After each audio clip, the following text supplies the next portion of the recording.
Le 6-9 LFM. Parlons conso avec Bon à savoir.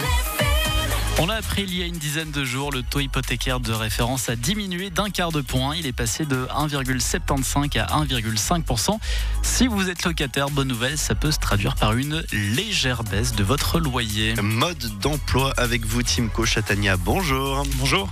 Vous êtes juriste pour Bon Savoir. Première question, est-ce qu'une baisse de loyer est automatique ou est-ce que je dois entreprendre certaines démarches ? Alors ce n'est pas automatique, les diminutions de loyer sont rarement accordées spontanément par les régies, donc le plus souvent il faut les demander et il faut aussi savoir comment réagir en cas de refus. Beaucoup de locataires craignent des représailles si on demande une baisse de loyer, mais demander une baisse de loyer c'est un droit. Les régies ne se gêneront pas d'augmenter votre loyer si elles le peuvent. Et rassurez-vous, la demande de baisse de loyer n'est pas un motif pour, par exemple, que la régie résidie votre contrat. Et comment savoir si on a droit à cette baisse de loyer ? Alors malheureusement, la baisse ne sera pas pour tout le monde. Ce sont seulement les locataires dont le dernier loyer a été fixé sur une base de 1,75 ou plus qui peuvent espérer alléger leur loyer. Concrètement, il faut regarder dans votre contrat ou votre dernière fixation de loyer et vérifier le taux d'intérêt de référence indiqué. Ce taux se trouve dans une clause, souvent appelée loyer ou loyer de base, tout simplement. Et en principe, si vous avez conclu un bail dès le 2 décembre 2023 ou vous avez subi une hausse de loyer à partir de cette période, vous pouvez normalement demander cette baisse de loyer. Et c'est également possible de demander une baisse de loyer si votre loyer a été fixé avant le 2 juin 2015. Et quand est-ce que je peux l'exiger ? Une baisse peut être demandée que pour la prochaine échéance du contrat, pour autant que le délai de préavis soit respecté.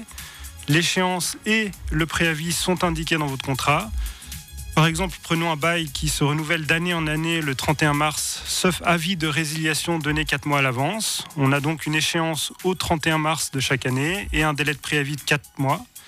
Ainsi, la baisse ne peut intervenir que dès le 1er avril et le bailleur doit recevoir son pli au plus tard le 30 novembre qui précède, donc 4 mois avant.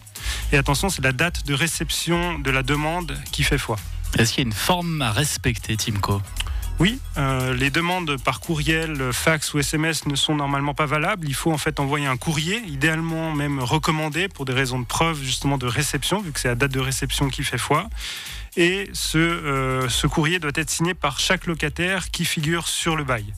Vous trouverez d'ailleurs sur le site bonasavoir.ch une lettre type qui vous permet justement de vous aider dans cette demande de baisse de loyer. Quelle est la baisse de loyer que je peux demander concrètement ?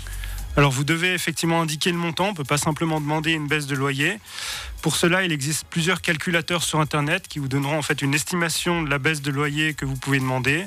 Pour faire simple, on peut aujourd'hui demander une baisse d'environ 2,9%, mais l'évolution de l'inflation, c'est l'IPC, ça peut légèrement modifier ce résultat-là.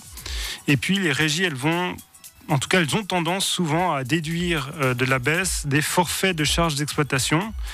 Et dans ce cas-là, souvent, en tout cas, les locataires peuvent contester et demander le calcul détaillé de ces frais. En cas de doute, les abonnés de Bon à Savoir peuvent toujours nous appeler si besoin. Et que faire si la régie ne répond pas à ma demande ?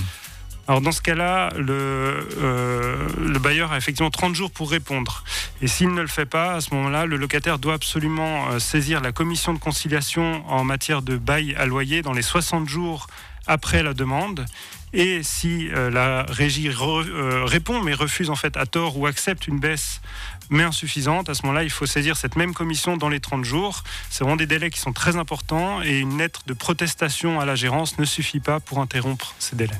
On l'aura compris, la lettre type à retrouver sur bonasavoir.ch avec également la permanence juridique. Timko Chatagna, merci beaucoup. Merci à vous. Belle suite dans vos nouvelles aventures et à tout bientôt, 8h23.